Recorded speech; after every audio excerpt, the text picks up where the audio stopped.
वक्त की बड़ी और अहम जानकारी के साथ इस वक्त की बड़ी खबर, अहम जानकारी सामने। इस वक्त की ये बड़ी खबर आपको बता रहे, दिल्ली में यमुना का जलस्तर लगातार बढ़ रहा है। यमुना का जलस्तर बढ़कर 207.47 मीटर तक पहुंच चुका है। कश्मीरी गेट मॉनेस्ट्री मार्केट में जल भराव देखा जा रहा है। वहीं जल भराव से निगम बोध घाट की दीवार टूट गई है। निगम बोध घाट पर अंतिम संस्कार पर फिलहाल रोक लगा दी गई है। दिल्ली सचिवालय तक यमुना का पानी पहुंच गया था। यमुना में बढ़ते जलस्तर से ट्रेन भी प्रभावित हो रही है। पुराने लोहे पुल से ट्रेन की आवाजाही पर रोक लगा दी गई है। लोहे के पुल से गुजरने वाली 40 ट्रेनें रद्द कर दी गई हैं। नेशनल हाईवे 44 को भी बंद कर दिया गया है। यह बड़ी और अहम जानकारी आपको बता रहे हैं। दिल्ली में यमुना का जलस्तर लगातार बढ़ रहा है और ऐसे में आपको बता दें, जल भराव से निगम बोध घाट की दीवार टूट गई है। निगम बोध घाट पर अंतिम संस्कार पर फिलहाल रोक लगा दी गई है और यमुना का पानी दिल्ली सचिवालय तक पहुंच गया है। यमुना में बढ़ते जलस्तर से ट्रेनें भी प्रभावित हैं।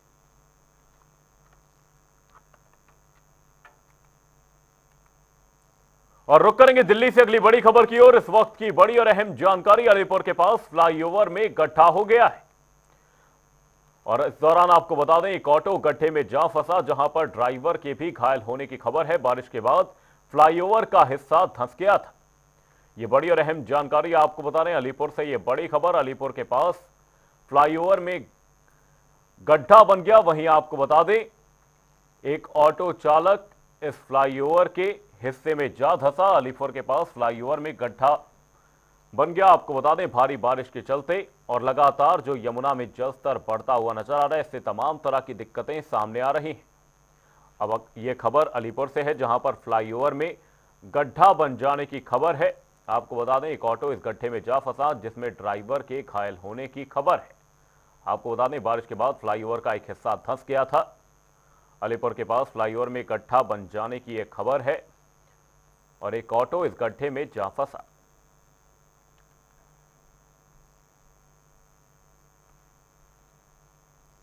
और रुक करेंगे अंबाला से अगली बड़ी खबर की ओर। इस वक्त की बड़ी और अहम जानकारी अंबाला से आपको बता रहे हैं, अंबाला के कई गांव जलमग्न हो गए हैं। घग्गर नदी का पानी गांवों में जा घुसा है। बाढ़ की चपेट में सैकड़ों घर आ गए हैं। वहीं घर में फंसे लोगों को रेस्क्यू कर निकाला जा रहा है। जेट स्की से प्रभावित लोगों का रेस्क्यू किया जा रहा है। घेल गांव में रेस्क्यू की तस्वीरें सामने आई हैं। अंबाला के कई गांव जलमग्न हो चुके हैं।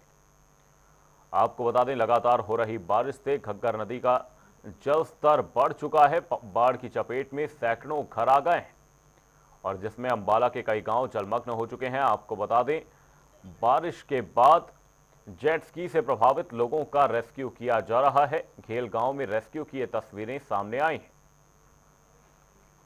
अंबाला से यह बड़ी और अहम जानकारी आपको बता दें, जहां पर घग्गर नदी का पानी गांवों में जा घुसा है और बाढ़ की चपेट में सैकड़ों घर आ गए हैं, जिससे लोगों का जनजीवन बुरी तरह से प्रभावित हुआ है। घर में फंसे लोगों को रेस्क्यू कर निकाला जा रहा है। जेट स्की के माध्यम से प्रभावित लोगों का रेस्क्यू किया जा रहा है।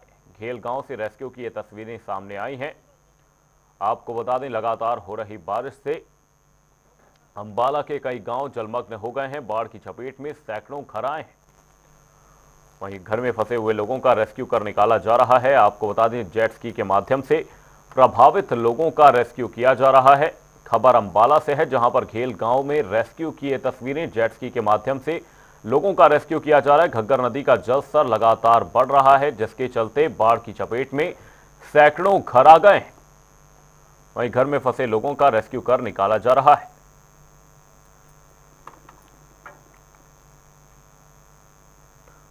और रुक करेंगे बहादुरगढ़ से अगली बड़ी खबर की ओर। इस वक्त की बड़ी और अहम जानकारी बहादुरगढ़ से आपको बता दें, जहां भारी बारिश से कई गांवों के जलमग्न होने की खबर है। टांडा हेड़ी गांव की गलियां तालाब बन गई हैं। वहीं पानी निकासी नहीं होने के चलते ग्रामीण परेशान नजर आ रहे हैं। पानी में पैदल चलने को ग्रामीण मजबूर हैं।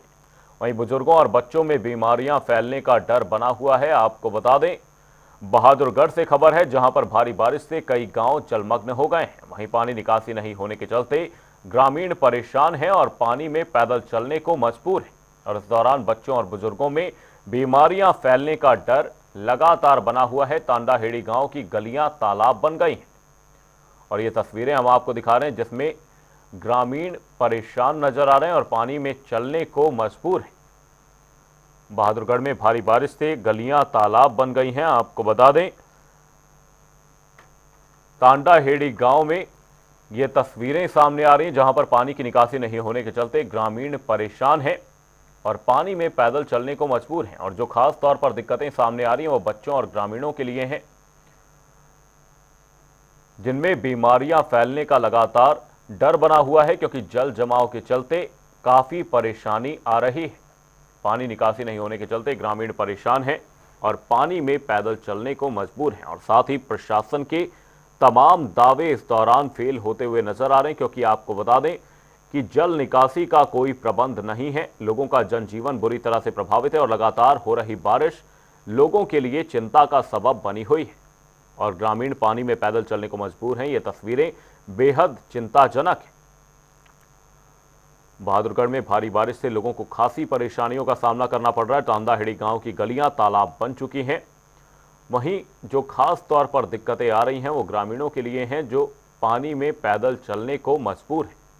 वहीं बुजुर्गों और बच्चों में बीमारियां फैलने का डर लगातार बना हुआ है। तांडाहेड़ी गांव से ये तस्वीरें सामने हैं जो बेहद चिंताजनक है।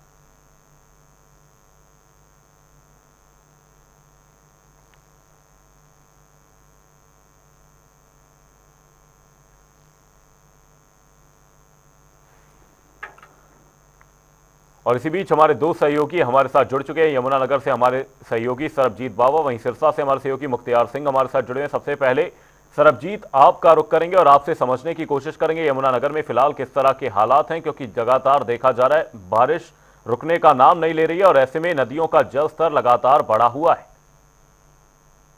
बिल्कुल, जिस तरह से देखा जाए पहाड़ों में लगातार बारिश है, इससे कहीं ना कहीं जनजीवन जो है वो अस्त व्यस्त जरूर है, लेकिन सबसे बड़ा खतरा जो है पहाड़ी इलाकों की बारिश का है, क्योंकि पहाड़ों की हो रही बारिश जो है उसमें जहां मैदानी इलाकों के लोगों का जो है जीना मुहाल किया हुआ है। मैं बात करूंगा हथनीकुंड बैराज की। हथनीकुंड बैराज पर हालांकि जो दिल्ली को भी जितना पानी जो है मार करता है, और इन दिनों बरसात के दिनों में हथनीकुंड बैराज सुर्खियों में रहता है, क्योंकि अगर बात करें दिल्ली वालों के लिए तो हथनीकुंड जो है वो एक किस्म का विलेन का काम करता है, क्योंकि जितना हथनीकुंड से पानी आता है वो सारा कहीं ना कहीं दिल्ली की तरफ जाता है और दिल्ली वालों के लिए काफी मुसीबत लेकर आता है। तो मैं बात करूं, हालांकि 2 दिन पहले तक जहाँ हथनीकुंड बैराज का जो जल का लेवल था वो 3,40,000 क्यूसेक था, जो दिल्ली की तरफ डिस्चार्ज किया गया था, और लगभग 6 से 7 घंटे लगातार ये जो पानी है 3,40,000, 3,29,000 तो ये लगातार चलता रहा, जो कि काफी बड़ी खतरे की घंटी है वो साबित होने वाली है, क्योंकि लगातार इतना ज्यादा पानी जो है। क्योंकि मैं सबसे बड़ी बात ये बताना चाहूंगा कि अमर के बहुत से लोगों को ये भी नहीं पता कि 3 लाख क्यूसेक या 3,40,000 क्यूसेक जो पानी है वो कब निकलता है। तो बता दूं कि हर मिनट में जो है 3,40,000 क्यूसेक जो है बैराज से जो है पानी निकल जाता है। तो आप अंदाजा लगा सकते हैं कि कितना पानी जो है जहां से निकल रहा होगा। और कल भी जबकि पानी का लेवल जो है कल कम होना शुरू हो गया था, लोगों के लिए काफी सुखद की बात थी, राहत की बात थी कि लेवल पानी का कम हो गया था। कल दोपहर को 3 बजे तक जो है 1,58,000 क्यूसेक तक पहुंच गया था। लेकिन एक बार फिर चिंताएं प्रशासन की बढ़ गई थी, क्योंकि धीरे धीरे जब जल का लेवल जो है बढ़ना शुरू हो गया, रात 8 बजे तक 1,88,000 क्यूसेक तक जो है पानी पहुंच गया था। लेकिन रात को जो 1 बजे के करीब से कम होना शुरू हुआ, और इस समय की बात करें बज रहे हैं और इस समय जो है 11 बज रहे हैं, और इस समय जो पानी का लेवल है 1,38,000 क्यूसेक है। हालांकि पानी जो हथनीकुंड बैराज पर कम हो रहा है, लेकिन खतरा अभी भी बना हुआ है, क्योंकि अगर देखा जाए तो 1 लाख क्यूसेक पानी जब आता है तो लिंक नहरें जो है उनको बंद कर दिया जाता है, और हथनीकुंड बैराज के जो फ्लड के गेट है वो खोल दिए जाते हैं, क्योंकि अगर ज्यादा पानी स्टोर किया जा सकता है, ज्यादा देर तक पानी को स्टोर किया जाए तो कहीं ना कहीं बैराज को भी खतरा हो जाता है। इसको लेकर जो है सभी के सभी जो है गेट खोल दिए जाते हैं। जो लिंक नहरें हैं, चाहे उत्तर प्रदेश की तरफ जो नहर जा रही है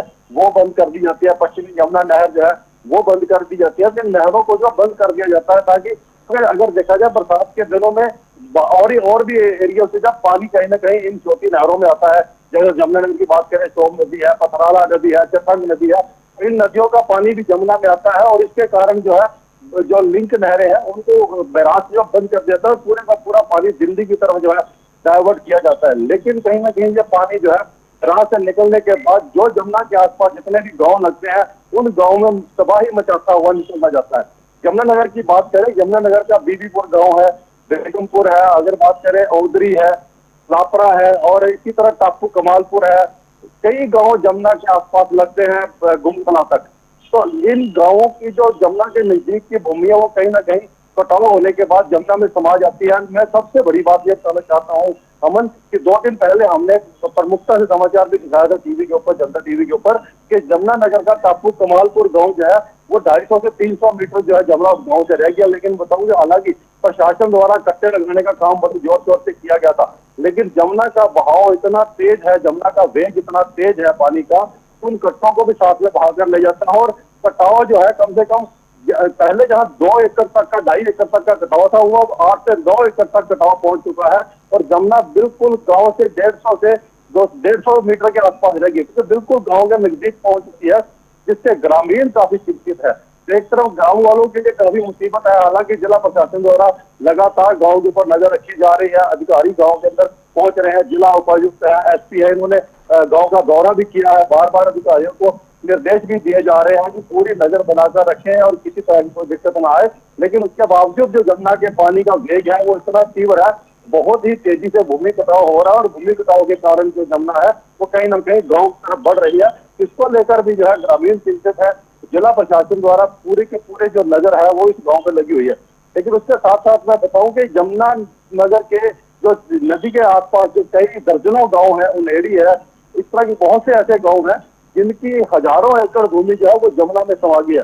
एक तरफ तो किसानों की फसल जमुना में समा गई, जमीन भी जमुना में समा गई, ऊपर से चारे वाली फसल भी जो है उसका भी चारा खराब हो गया। तो कहीं ना कहीं काफी दिक्कत यहाँ के लोगों को हो रही है, जहाँ के किसानों को हो रही है। और आगे चला जाए करनाल है, पानीपत, सोनीपत, तो जहां जहां जमुना जो जा रही है तो वहां आप सब भारी तबाही मचाते हुए दिल्ली में पहुंचती है। और दिल्ली में भी मैं बताऊंगा जिस तरह से हालात बने हुए काफी डरावने और काफी भयावह है। जी अमन। सिरसा से हमारे सहयोगी मुख्तियार सिंह भी हमारे साथ लगातार बने हुए। मुख्तियार, आपसे समझने की कोशिश करेंगे फिलहाल सिरसा में क्या कुछ स्थिति है, किस तरह का मौसम सिरसा में फिलहाल बना हुआ है, और गांवों में क्या कुछ स्थिति फिलहाल नजर आ रही, किस तरह की दिक्कतें? जी, सिरसा की बात करें तो जो घग्गर नदी है सिरसा से भी होकर गुजरती है, तो सिरसा में भी पिछले कुछ दिनों से जो घग्गर की अगर बात करें तो घग्गर में पहले कुछ दिन जैसे पीछे बारिशें हुई तो नदी नाले का जल स्तर काफी बढ़ा था। लेकिन पीछे 1-2 दिन की बात करें तो घग्गर नदी का पानी कुछ कम हुआ है। लेकिन फिर एकदम से कल जैसे पीछे बरसातें हुई हैं तो कल और आज जो घग्गर है वो फिर एक बार उफान पर है। और जो आसपास के घग्गर के जो आसपास बसे हुए ग्रामीण क्षेत्र हैं उनके जो रहने वाले उनमें कहीं ना कहीं उनके माथे पर चिंता की लकीरें साफ तौर पर देखी जाती है। हालांकि पिछले दिनों ही घग्गर के जो अंदरूनी तटबंध है वो टूट गया था नेजाबेला के पास के, तो 500 से 700 एकड़ फसल जो जलमग्न हो गई थी। लेकिन अगर बाहर के जो रिंग सरकारी बांधों की बात की जाए तो प्रशासन की ओर से लगातार निगरानी की जा रही है। सिरसा उपायुक्त, सिरसा एसपी जो है लगातार वो घग्गर के तटबंधों पर जाकर निरीक्षण कर रहे हैं। प्रशासन की ओर से लगातार ग्रामीणों को जो है वो तटबंधों की निगरानी के लिए रात को ठीकरी पहरे ग्रामीणों द्वारा दिए जा रहे हैं। वही प्रशासन द्वारा प्रत्येक गांव में जेसीबी मशीनें और इसके साथ साथ जो सैंड बैग है, रेत के गट्टे जो हैं वो उपलब्ध करवाए गए हैं, ताकि कहीं अगर तटबंध में कोई लीकेज वगैरह अगर कहीं कोई होती है तो उसको तुरंत, उन दरारों को तुरंत भरा जा सके। लेकिन जैसा कि पीछे मेरे साथी ने बताया कि पीछे बारिशें बहुत हो रही हैं, तो उस वजह से घग्गर का जो जल स्तर है वो आने वाले 1-2 दिनों में यहाँ सिरसा में भी बढ़ना लाजमी है। तो कहीं ना कहीं ग्रामीणों के चेहरों पर चिंता की लकीरें साफ तौर पर देखे जा सकते हैं। जी, भारी बारिश से नदी नाले उफान पर हैं, लगातार भयावह तस्वीरें सामने आ रही हैं। बहुत बहुत धन्यवाद आप दोनों ही सहयोगियों का तमाम जानकारी के लिए। प्रदेश के जिलों में कई जगहों पर बदतर हालात नजर आ रहे हैं। एहतियातन प्रशासनिक अमला ग्राउंड पर उतरा है और भारी बारिश से इस दौरान नदी नाले उफान पर नजर आ रहे हैं। साथ ही जो मौसमी नदियां हैं वो भी फिलहाल उफान पर नजर आ रही हैं। यमुना, घग्गर, टांगरी समेत सभी नदियों में इस दौरान उफान देखा जा रहा है।